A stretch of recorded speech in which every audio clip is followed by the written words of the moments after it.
There you go. Second try. That's like a record, right? Yeah, it usually takes 10 or 12. Okay, so example 10. Graph the following. That's how you spell piecewise right there. Piecewise function. What is a piecewise function again? It's the mathematical centaur, right? Part horse, part man. Switches at the waist. It's made up of two or more. You can have as many pieces as you'd like, two or more functions, and they, again, are defined on non-overlapping intervals. All right, so here we go. We got f of x is, and you can spot the piecewise function pretty easily because it's got the open brace in the front, and there's no closed brace in the back. So this one says it's going to be the line x minus 1 at 0 and to the left of 0. So this comma x less than 0 defines the interval. And then it's going to be the parabola x squared to the right of 0.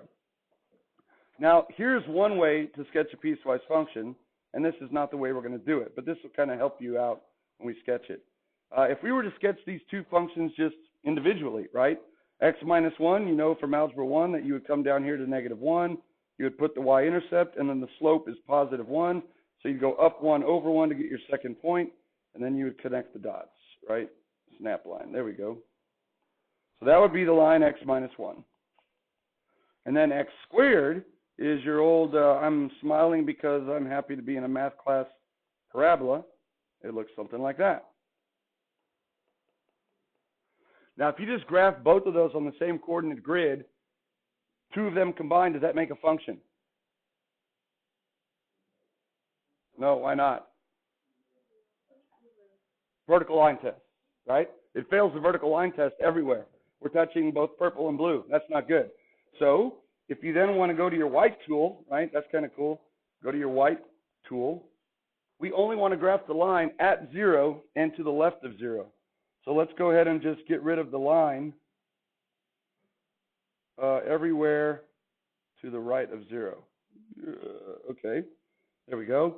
And we only want to graph the parabola to the right of 0. So we come back over here with our little white tool and get rid of the parabola everywhere on that side.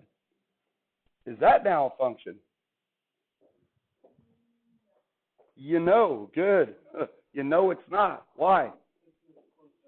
Very good. At x equals 0, which is where the instructions tell us it changes from line to parabola, we have a sharing violation. We have 2 points. So who gets to claim the point, the parabola or the line? The line, right? If you look at the definition up there, the line has greater than or less than or equal to. So the line gets to claim the point. The parabola is greater than 0, so we have to put an open circle there. All right? And now it's a function. So that's what the graph looks like. Now, we don't want to have to sketch these things like that every time. Sketch the whole thing and then come back and erase. So I'm going to show you a different way to do it. Okay? Get rid of all that. So here's what we're going to do. And if you already have a pretty graph, that's fine. Make yourself a new x and y axis. Make sure it's pretty. There you go. That's good enough. The first thing you're going to do is look at the pieces themselves, line and parabola. But this is the most important x value right there. Think of this as like a relay race, right, with a baton. You've got the line running the race from negative infinity up to 0. Good luck lining up at the start of the race, x minus 1. But at 0, he's going to exchange the baton and give it to x squared, who then is going to run the race for the rest of eternity, from 0 to infinity. All right? So we want to know where the y values are, where the switch happens. We want to know what are the y values at x equals 0 where they switch. So let's go ahead and look at that. X minus 1, we typically graph them from left to right. And typically the top one is the one that's smaller, but not always. So x is less than or equal to 0. What y value then does the line stop at 0? Well, we can use direct substitution, right? Plug in a 0 for x, you get 0 minus 1 is negative 1. So I'm going to come down here to negative 1. Do I put a solid dot or an open circle? Solid dot, because it's less than or equal to. So I'm going to put a solid dot. So that line is going to run the race from negative infinity up to 0. And when he gets to 0, his y value is negative 1. And I put a solid dot. Now, if you want to sketch the line, I'm not going to be too picky. The slope is positive 1. So you could just draw a line with a slope that resembles 1. Okay? That's all you have to do. You don't have to find another point. You're just sketching, all right? So just draw something with a positive slope and make it go into that point. Make your point bigger if you kind of miss it. There you go. All right, now I want to know at what y value does the parabola pick up at 0? Well, direct substitution. Plug it in. What's 0 squared? 0. Now, at 0, 0, the origin, do I put a solid dot or an open circle? I put an open circle because it's strictly greater than. So there you go. You can immediately tell now that these two guys, when they're trying to exchange the baton, it's not a smooth exchange, is it? They are not at the same place. They're going to have to throw the baton because one guy's at y equals -1, the other guy is at 0. They miscommunicated, all right? The function's not going to be continuous, in other words. But to complete the graph now that I know the y value where the parabola starts, we know what x squared looks like from the origin, right? It's just looking something like that. So there you go. That's all you have to do to sketch the graph. That's not a good looking parabola. Let me try it again now that all that other stuff is gone. There we go. There is the sketch of a piecewise function, okay? What is the domain of this function?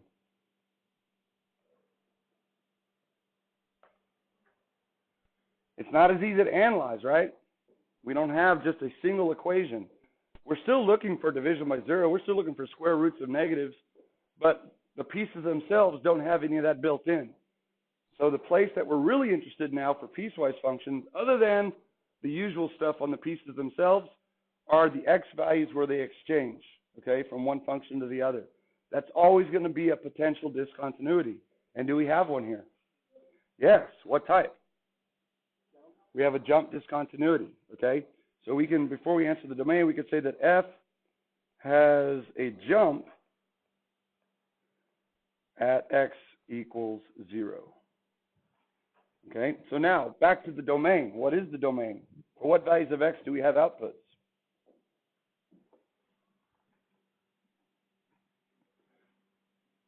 Should be all of them, right?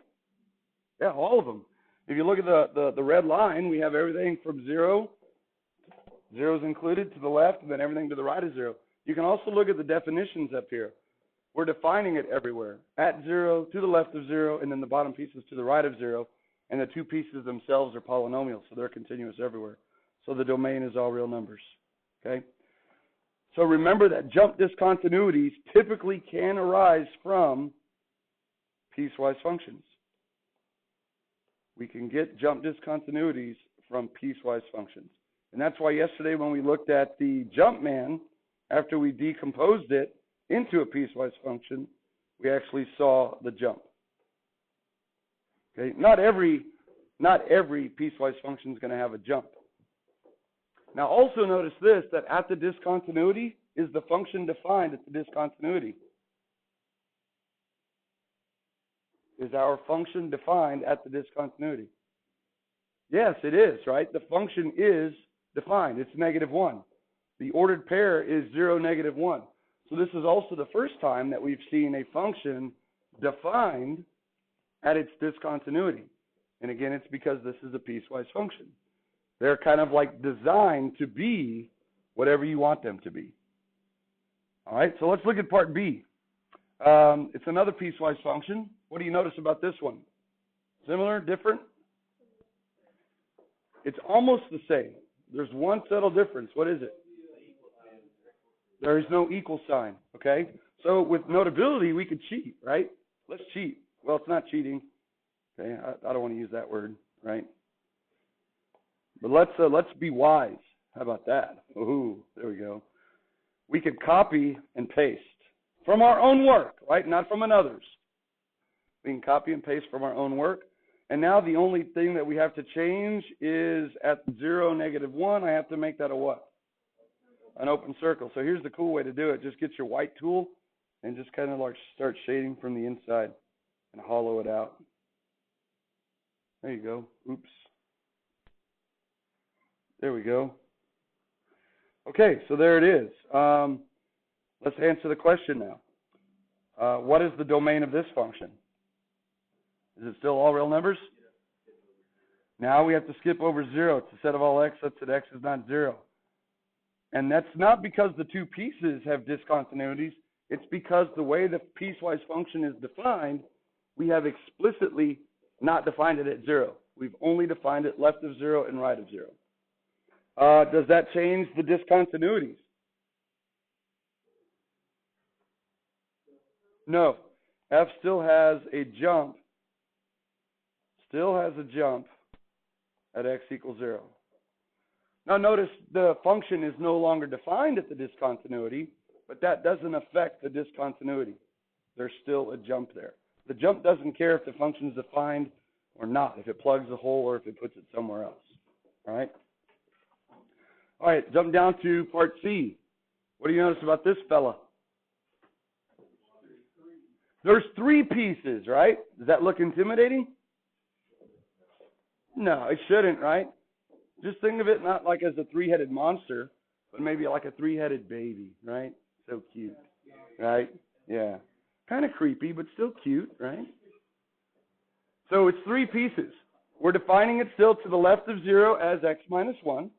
We're defining it to the right of 0 as still x squared. But now notice we have explicitly defined it at 0 to be what? 1. That's an ordered pair, 0, 1. So now if you would like to be wise, let's go ahead and copy the previous graph, because it's going to be pretty much that graph. We'll paste it down here. And now all I have to do is add the point 0, 1. It's right here now. There we go. Beautimus. Okay. Is that still a function? Does it still pass the vertical line test? Yes, it does. What's the domain of this function? It's back to all real numbers. Every x value has an output. Okay. Does that change the discontinuity? No. F still has a jump at x equals 0. Again, remember the jump is a non-removable discontinuity. So it doesn't matter if the function's defined or not, or where the function is defined, you'll always have the jump there. You're not going to be able to make it continuous. Okay, so here's another case where now the function is defined at the discontinuity. It's just explicitly defined to be something else. So you're going to start seeing graphs like this. They're going to become more and more customary. So right now it kind of looks funny, right, because you're not used to seeing piecewise functions, but these are designed to be kind of funky looking, right, because they are pieces of other things put together. All right, how about the last one here? Go ahead and do this one on your own. This one's a little bit different. So go ahead and sketch this one anew, fresh from the strategies that we did on part A. See where one of them starts and where the other one begins or ends? Oh, you gotta. Yeah, they're making a... In addition to that? Well, we gotta figure that out. They want it. Oh yeah, I got. Yeah. Yeah, they want visuals. I'm not used to wearing mine, so thank you. So they want continuity. Right.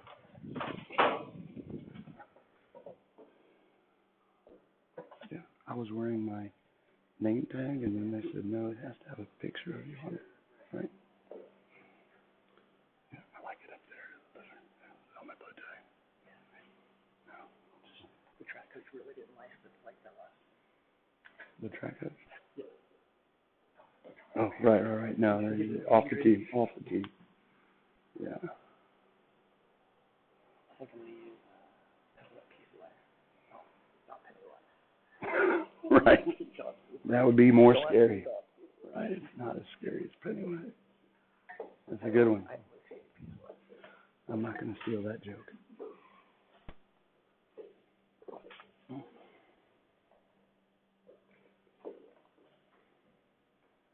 Oh, I thought you moved it left, but you just have your iPad sideways. Nice, yeah. You write like that? That's interesting. You're left-handed, so yeah. Yeah, cool.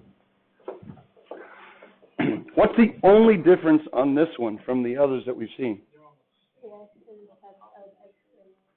Yeah, the x squared minus 1 has a different y value intercept, right? It takes your parabola x squared and moves it what 1 unit? Down 1, okay? So let's go ahead and sketch this one the way that you're going to be sketching all piecewise functions, just to kind of get that habit. 0, again, is the most important x value. That's where it's changing from line to parabola. We want to know the y value where the line stops. So again, you can just plug your 0 in. 0 minus 1 is negative 1. Now, because it's less than or equal to, you're going to put a solid dot. If it were just less than, you would put an open circle. And now to complete that, because the slope is 1, we just draw the line with the slope that resembles 1. Okay, so it looks like that. Is that going to be a function? Does it pass the vertical line test? Now, we want to know the y value where the parabola starts. Remember, it picks up at x equals 0. So if I plug a 0 in here, 0 squared minus 1 is negative 1. So that would be technically an open circle, right? But there's already a point there. So if you drew an open circle around that point, the point's already there. So x squared minus 1 then is going to look like this. It's a parabola that takes off. So you don't really need to do that open circle around the point. You could basically say, hey, these guys communicated before the race. They did an effective baton pass, right? Hey, when you get to 0, I'm going to be standing at negative 1, so run a negative 1 and hand me the baton. Okay, right? And they did that, okay? So we have a function now that does or does not have discontinuities. It does not have discontinuities. What's the domain of this function? All real numbers. So the domain of f is all real numbers. And there are no discontinuities. And I'm going to put an exclamation point because that's exciting. All right? We moved it down 1 and now they sync up. So notice, if you looked at the graph, you really wouldn't know which piece claims the point 0, negative 1, would you? They're kind of sharing it. You don't know which piece claims it. Only one of them gets to claim it, though, because that's the rules of functions. So you look at the top, and now you can clearly see who gets to claim the point. X minus 1, right, because it has the equal sign there. Would the graph change at all if, let me get my white tool out, if the top piece now in this function had been x is strictly less than 0, and the bottom piece had been x is greater than or equal to 0? Would that change the graph at all? That would not change the graph at all. The only thing it would change is in the definition, the parabola gets to claim the point instead of the line, okay? Would redefining it like that change it up here on part A? If I put the equal sign with the x squared now, would that change the graph? Yeah, now it would because there's a discontinuity, so that would change the graph. But when the function is continuous like this, and there's no discontinuities, then they get to share it on the graph. One gets to claim it in the definition, okay? So there's your brief experience now with sketching piecewise functions, all right? Any comments or questions on that? They'll keep reappearing pretty much for the rest of your mathematical career. Comments or questions on that? Okay. We are then going to backtrack to 1.3. So if you want to get your notes back out from 1.3,